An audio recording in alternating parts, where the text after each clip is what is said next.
mambo yetu katika jiji la Nairobi. Ya kwanza nataka kwa niaba ya chama chetu cha DCP na kwa niaba yangu mimi mwenyewe kuomba msamaha kwa watu ya Nairobi na watu ya Kenya. Mimi nimelaumiwa sana ya kwamba ndio nilisukuma watu wachague Kasongo, ametuhangaisha, na mimi nimeomba msamaha kwa watu ya Kenya. Pia nimelaumiwa sana ya kwamba ndio nilishawishi watu ya Nairobi wamchague Sakaja ambaye amehangaisha watu ya Nairobi. Nairobi ni wizi tupu inaendelea, hakuna kazi inaendelea. Pia nataka niombe msamaha kwa watu ya Nairobi kwa ile kazi nilifanya hapo kuuliza watu ya Nairobi wamchague huyu kijana ambaye amepotea. Lakini juu ya hayo, baada ya kuomba msamaha, nimeuliza watu ya Kenya na watu ya Nairobi wanipatie nafasi pia nichangie kikao kikubwa, kiasi kikubwa kurekebisha yale makosa ambayo tulifanya.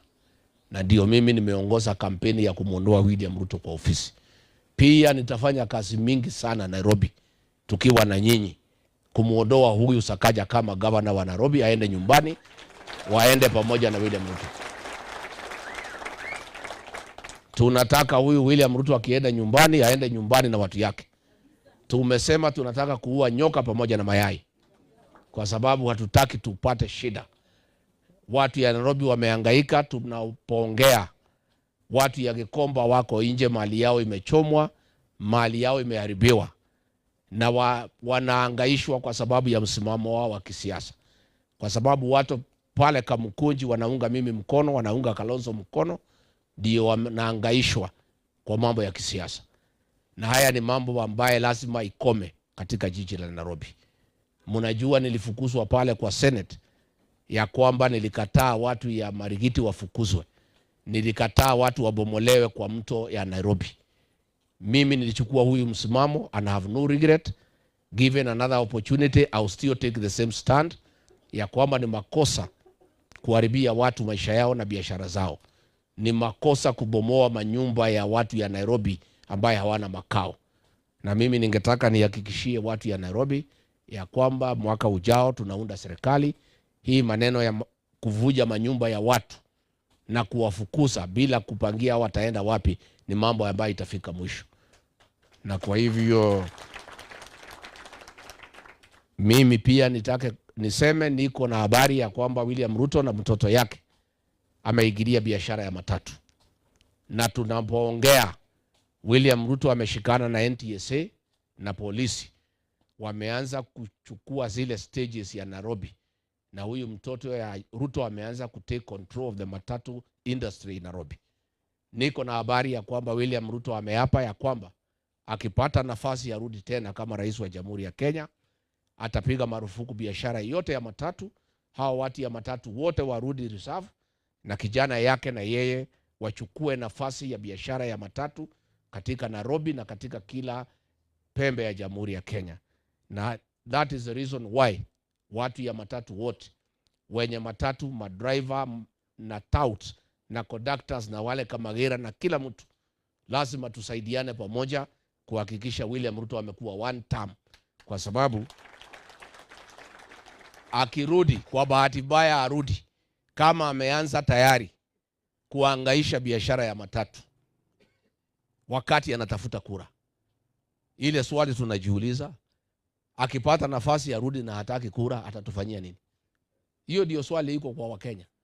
Kwa hivyo nataka niambie wenye matatu wote waingie kwa one term movement, kwa sababu hii biashara yao imemulikwa na William Ruto na watoto wake. They want to take over the matatu industry na wameanza tayari. If in the unfortunate and unlikely event William Ruto came back as president, when he needs no votes, for sure him and his children will take over the matatu industry, and all those people in that industry will be left without a means to a living and income. Mimi ningetaka nilisema na ninataka kurudia. William Ruto ameteka nyara NTSA. Iko kampuni wametengeneza hapo inaitwa Pesa Print. Ni yeye na watoto wake na mashemeji wake. Na hii maneno ya inspection of private vehicles, ni njia ya kuiba pesa ya wenye magari. Nilisema wiki iliyopita ya kwamba hatuwezi kubali magari ya watu iende any inspection in the country. Ningetaka kutangazia wenye magari wote across the country wasikubali to take their private vehicles for inspection, because ni njia ya kuhangaisha hawa. Tayari wamelipa pesa mingi sana to buy the vehicles, iko taxation. A lot of money they are spending taxation on spares. They are very bad roads. They are also paying tax on petroleum products. They cannot pay another tax. We cannot accept. Na shida ya kwamba hii taxi haiendi kwa serikali, ni William Ruto mwenyewe anataka kuchukua. Kwa hivyo tunataka kuambia wenye magari katika Jamhuri ya Kenya wasikubali kupeleka magari inspection, na wasikuwe na wasiwasi. William Ruto akijaribu kulazimisha magari yende inspection, mimi Rigiji nitaagiza magari yote itoke kwa barabara wiki moja, tusimamishe Kenya na tusimamishe uchumi wa Kenya. Na vile nilifanya wiki iliyopita, nikaambia Wakenya wasiende kazi, wakae nyumbani, Kenya ikasimama. Nitarudia the same thing, na tutaondoa magari yote kwa barabara for 1 week and bring the country to a standstill. Na hii ndio lugha William Ruto anaelewa. Sisi tumeondoka kwa ile maneno ya maandamano ya kwenda ati kupigana na askari. Tumerefuka. The way to deal with William Ruto is economic shutdown of the country in a peaceful manner and bring the country to a standstill. Number 2, kuna mambo ya speed guns imewekwa katika kila barabara with instant fines. Wale wamelipa hiyo pesa haijaenda kwa NTSA, imeenda kwa Jerono ambaye ni relative ya William Ruto. Kwa hivyo hii maneno ya speed fines ni pesa William Ruto anatafuta na relatives yake.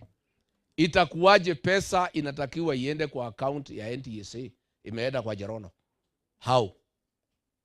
This man has captured the NTSA. He did a tender for 42 billion ambayo inaenda kwake na familia yake.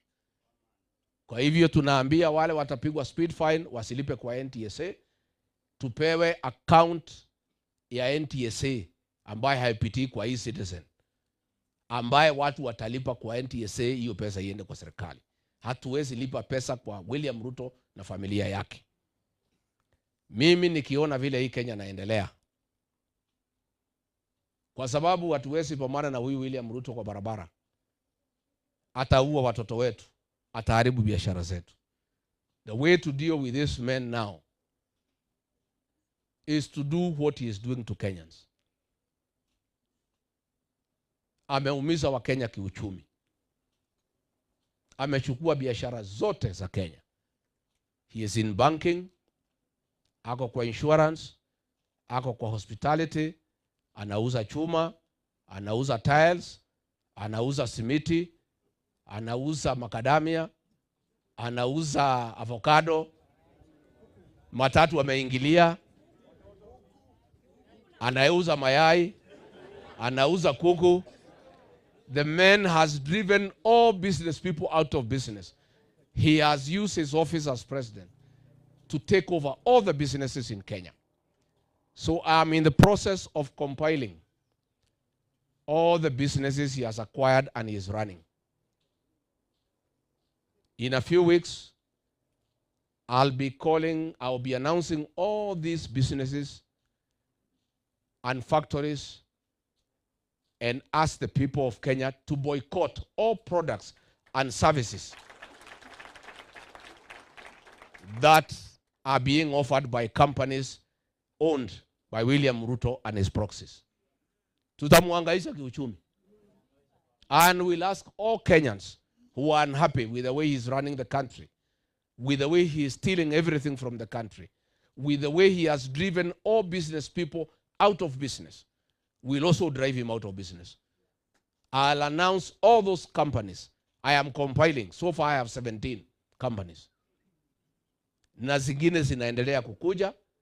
Nitasitangaza zote kwa Wakenya na tuuliza Wakenya to boycott products by those companies and services by those companies owned by William Ruto, his family and proxies. Nikimalizia niseme ya kwamba watu hapa wameniambia, wale wamekuja walikuwa kwa ODM, wamesema tusiwasahau.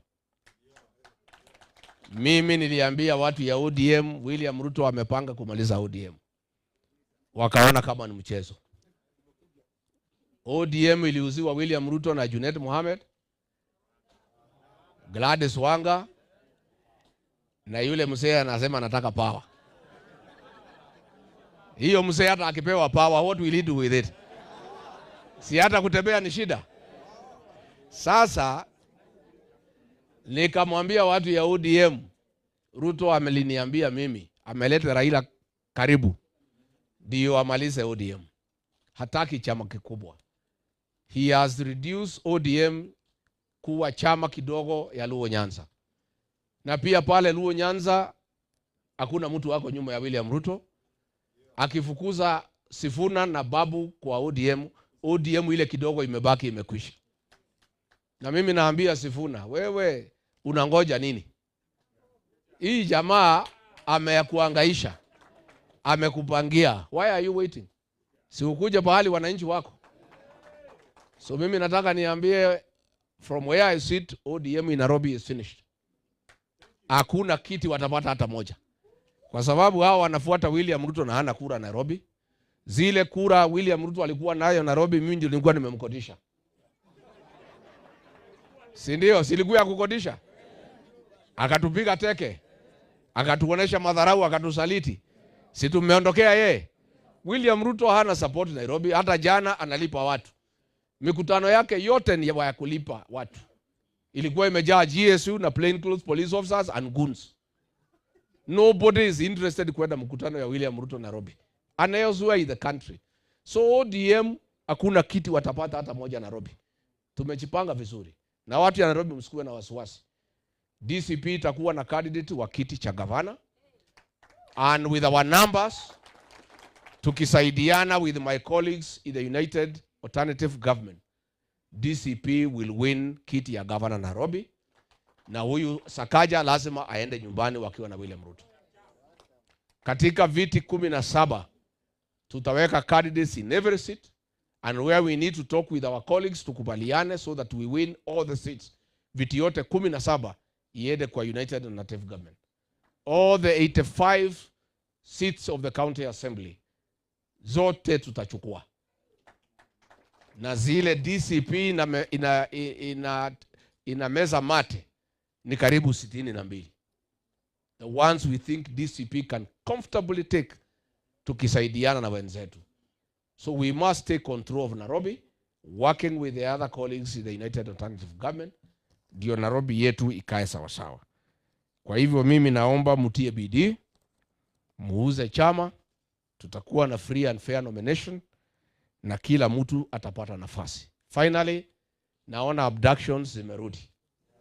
William Ruto aliapa before the international community that abductions will not happen again, na aka apologize.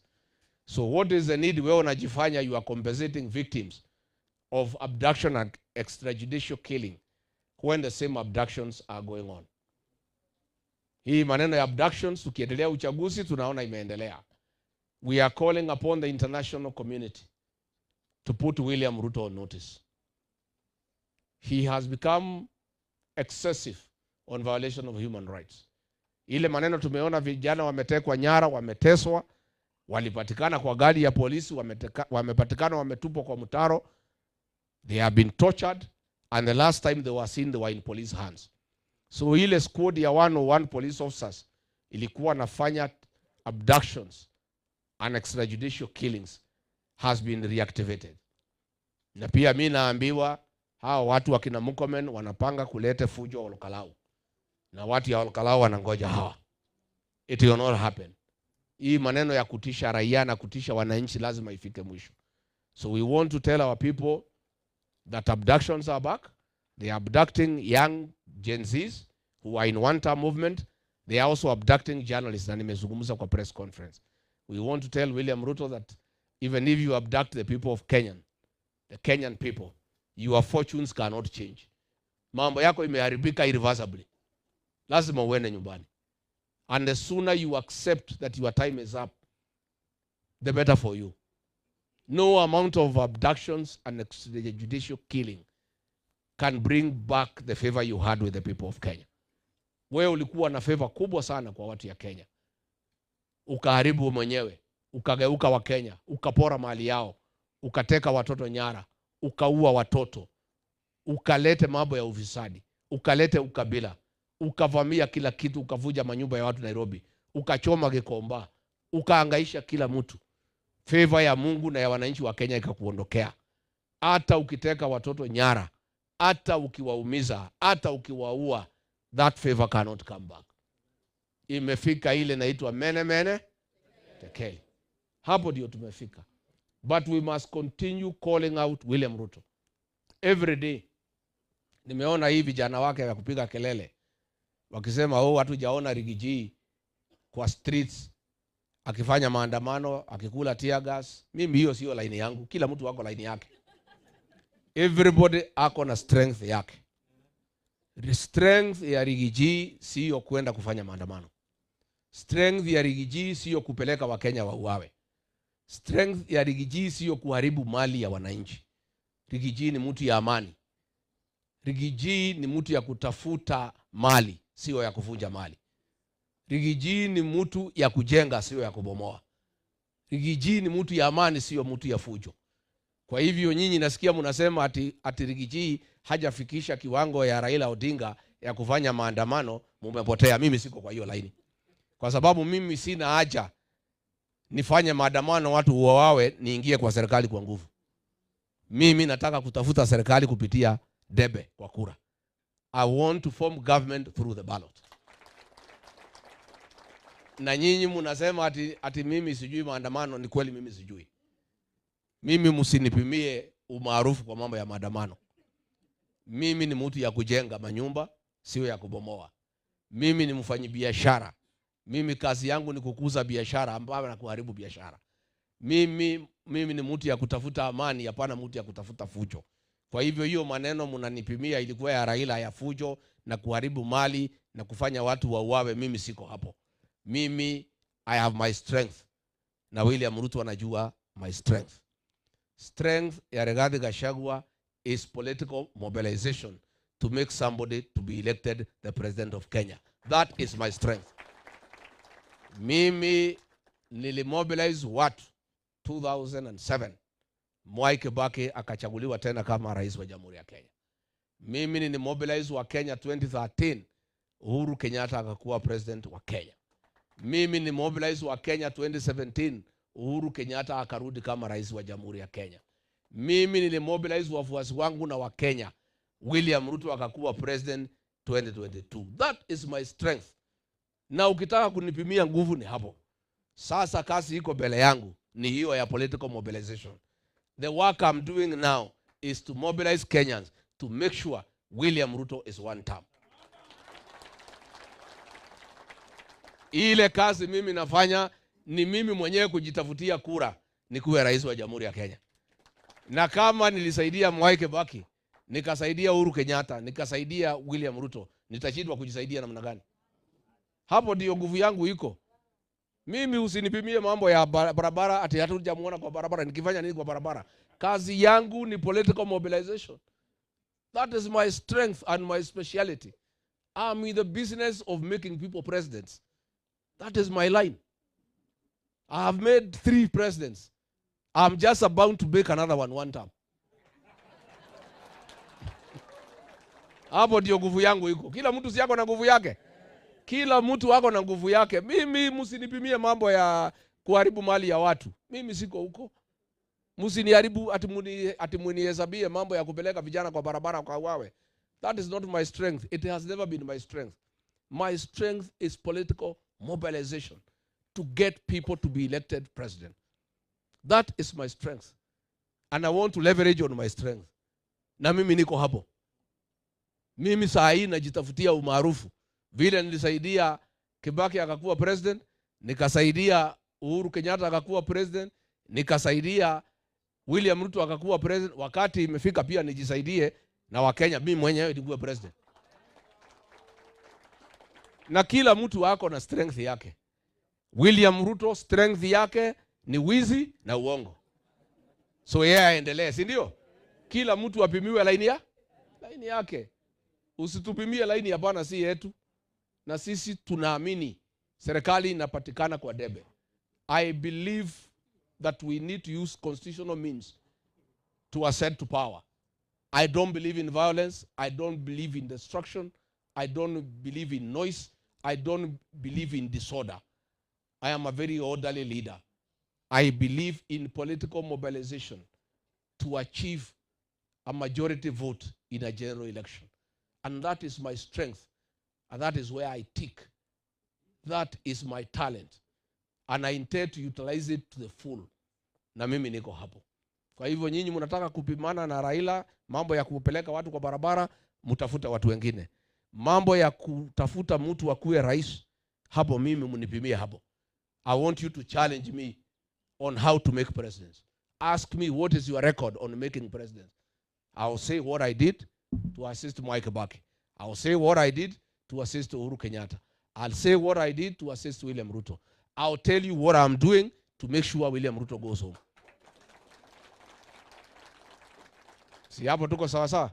Si kila mtu apimiwe na laini yake na talanta yake. Si ya Ruto mnajua talanta yake ni gani? Si ni wizi na? Ya, kila mtu apimiwe mambo yake. Kila mtu wako na laini yake ile amekuwa na track record. Track record ya William Ruto ni uongo na wizi. Na uwaji, si ndio? Track record ya Rigathi Gachagua is how to make presidents. Kila mtu akae kwa laini yake. And also to remove. Yeah. This one nitafanya na bidii. Hapo mbeleni nimeuda marais, sasa ni kubomoa. Na huyu yule anajua kujenga, anajua pia kufanya nini? Tubomoe tusibomoe. Tubomoe tusibomoe.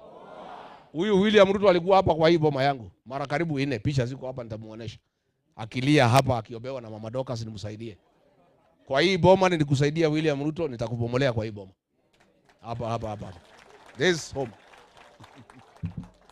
Tumekubaliana watu ya Kanairo. Mtafanya kazi kwa bidii. Ruto atakuwa one term. Wangapi wanasema Ruto atakuwa one term?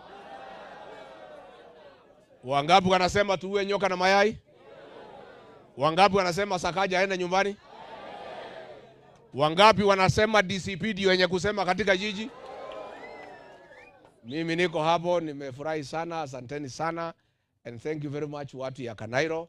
Tuko pamoja, tutafanya kazi pamoja. And Nairobi is very important in the political history of this country. You have 2.4 million votes. You are a very serious stakeholder in our next administration. Na lazima mimi nipange pia kwa serikali yangu. Lazima Nairobi tutateua minister kutoka jiji la Nairobi. There must be a cabinet secretary representing the people of Nairobi. Na lazima tukue na about 3 permanent principal secretaries from Nairobi. Siko namna hiyo. Tumekubaliana? Tumekubaliana? Asanteni sana, thank you very much. Asanteni sana, Mungu awabariki.